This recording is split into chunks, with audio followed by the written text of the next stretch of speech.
A young soldier captured holding a young survivor of the Wahine disaster and carrying him to safety has spent the past 50 years wondering what became of that little boy. Chris Wilson was 21 at the time, a soldier who'd been travelling home to Christchurch, having left Waiouru the morning of the disaster, and then found himself on Seatoon Wharf helping pull survivors from the freezing water. That wasn't all he did that day. Next Tuesday will mark 50 years since the disaster in which 51 passengers and crew drowned. Chris, who was supposed to be a passenger on the Wahine himself that fateful day, says as the anniversary approaches, he's always wondered what became of the little shocked and bewildered boy he carried to safety.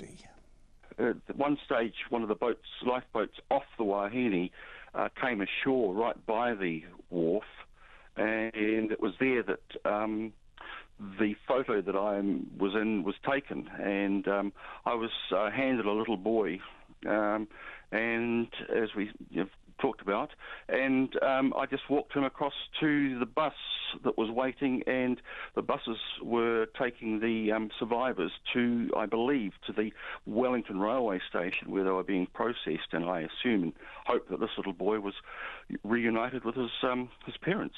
So he seemed to be with no one when he came off the lifeboat? No, there was no mother or father sort of saying, "Oh, that's my kid." So once again, what is the backstory to his being united with me for that brief time? And he never spoke the entire time you held him as you carried him from the lifeboat to the bus. He never spoke. No, I offered words of comfort, but he just sort of was looking around, which, makes me, think that he was, he obviously had parents somewhere, but he was bewildered, poor fellow. How old do you reckon he was? Oh, I reckon he was five to 7. Yeah. Unbelievably terrifying experience he'd been through. And what makes... dreadful. Yeah, and what makes it potentially even more dreadful, although we won't know until you find out who this little guy was, and he will now be, in his mid-50s, is that you also helped get bodies to the makeshift morgue that had been set up that day. And there is a terrible potential that the people he was with, or the person he was with, may have been lost. Could have been. Yes. We went once the action at Seaton Wharf had died down. We went back into town and carried on our drinking as you do when you're 21. And then we thought, well, maybe we could go around to the other side of the harbour. And so somebody said, well, look, the trucks are coming in from the other side of the harbour with the bodies on. You could go back on one of the trucks. And so we went to the morgue and waited for the first truck to arrive, and it backed in, and the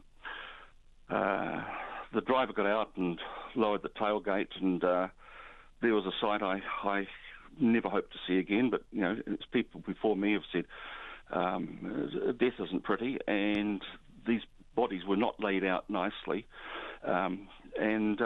So we said to the guy, "Where are you going?" And he said, "I'm off home."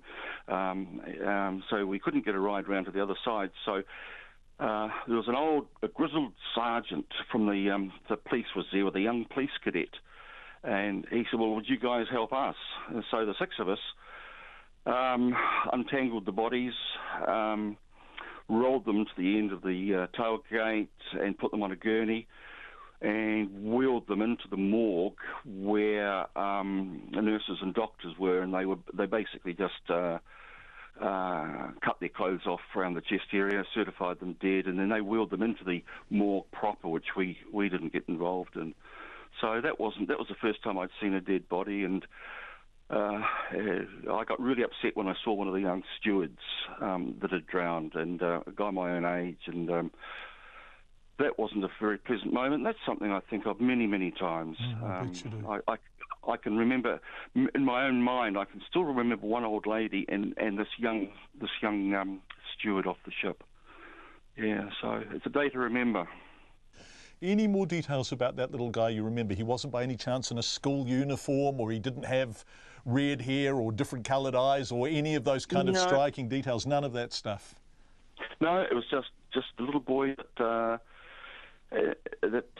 is in the picture, which I hope that is going to be on display during the celebrations or the commemorations in Wellington next week. Would you let us know if you hear from him, Chris? Oh, I certainly would. I certainly would, because I've got a short list of people, and I've followed 2 dead trails. And I've found a school teacher who believes she recognises him, but his family have said no, it's not him. But I have my doubts about that, and I'm going to revisit that. But if anybody else thinks it's their brother or their son, I'd certainly welcome being able to have a chat to him and just finding out, what's happened in 50 years to your life. Chris Wilson, quite an extraordinary story, isn't it? The photo is on our Facebook page. Of course, it was also on screen as that interview was playing out. If you do recognise that boy, or think you do contact us. Email checkpoint@radionz.co.nz, checkpoint@radionz.co.nz, and we will pass your details on to Chris.